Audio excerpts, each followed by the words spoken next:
Let's unpack now what is MCSB. MCSB stands for Microsoft Cloud Security Benchmark. The Microsoft Cloud Security Benchmark is a set of guidelines and best practices designed to help organizations secure their cloud environments, particularly those using Microsoft Azure services. MCSB aligns with industry standards and regulatory requirements to provide a comprehensive framework for securing cloud workloads. MCSB provides a structured approach with a set of controls that organizations can implement to enhance their cloud security posture. These controls cover various aspects of cloud security, such as identity and access management, network security, data protection, and compliance. MCSB maps its control to widely recognized industry standards and regulatory frameworks such as NIST, ISO 27001, and CIS controls. This will help organizations ensure that their cloud security practices are in line with global best practices and compliance requirements. The MCSB is organized into several security control domains, each focusing on specific areas of cloud security.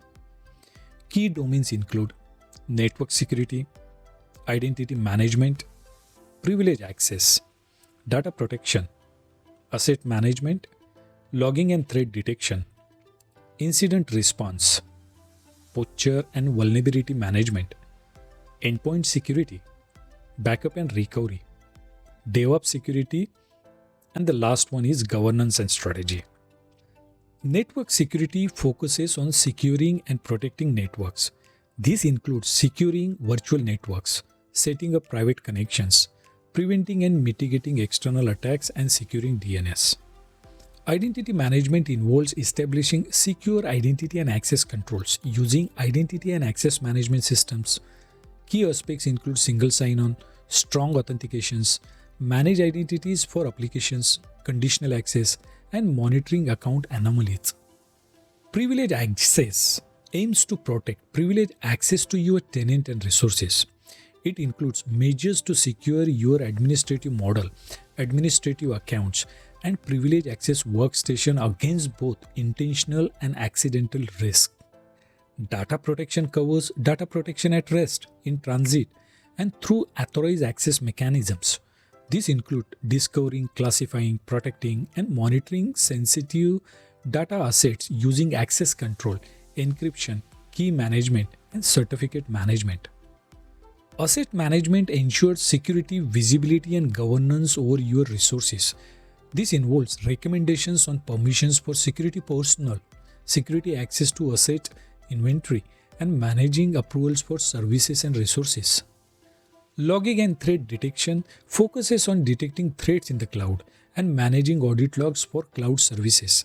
This includes enabling detection, investigation, and remediation processes with high-quality alerts from native threat detection in cloud services, collecting logs with a cloud monitoring service, centralizing security analysis with a SIEM, time synchronization, and log retention. Incident response covers the incident response lifecycle, such as preparation, detection, and analysis, containment, and post-incident activities. This includes using Azure services like Microsoft Defender for Cloud and Sentinel, or other cloud services to automate the incident response process. Posture and vulnerability management focuses on assessing and improving cloud security posture. It involves vulnerability scanning, penetration testing, and remediation, as well as security configuration tracking, reporting, and correction in cloud resources. Endpoint security involves endpoint detection and response. This includes using endpoint detection and response and anti-malware services for endpoints in cloud environments.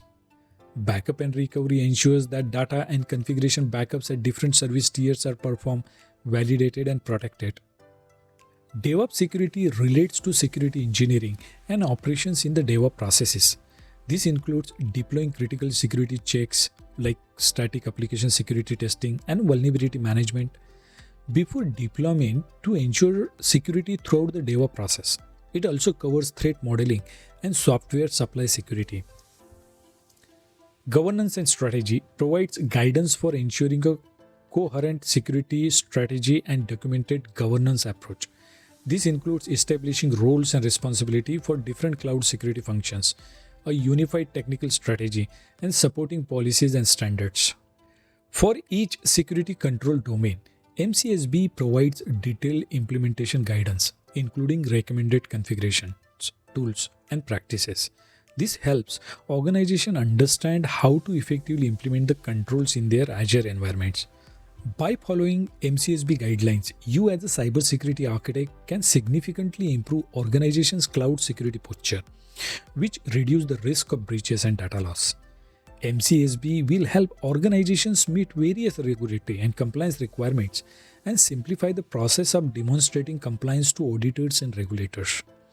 MCSB provides a standard approach to cloud security, which makes it easier for organizations to adopt and implement consistent security practices. MCSB incorporates best practices from industry experts and Microsoft's own experience, which ensures that organizations benefit from the latest security insight and techniques. Now let's get on the Learn page and see where you can find the detailed guidance around MCSB. This is the Learn page that I was referring to. This is where you can see all those security control domains are outlined in detail. Okay, you can find a lot of guidance available here, such as the different domain. Let's go to the network security. And now here you can see that there are multiple controls within this particular network security domain. And you can also see that which CIS control, NIST control, and PCI DSS control is basically covered by implementing this control. And there is Azure specific guidance, AWS specific guidance, and GCP specific guidance also seen as part of the this particular Learn page. Okay, so my suggestion would be you spend some time, read through the details, because when you start getting through the details, you will understand that you know the things, but this particular reference and guidance will provide you the clarity. So just go through all these particular the control domains and associated guidance, and make sure that you are aware yourself actually. That's pretty much in this video.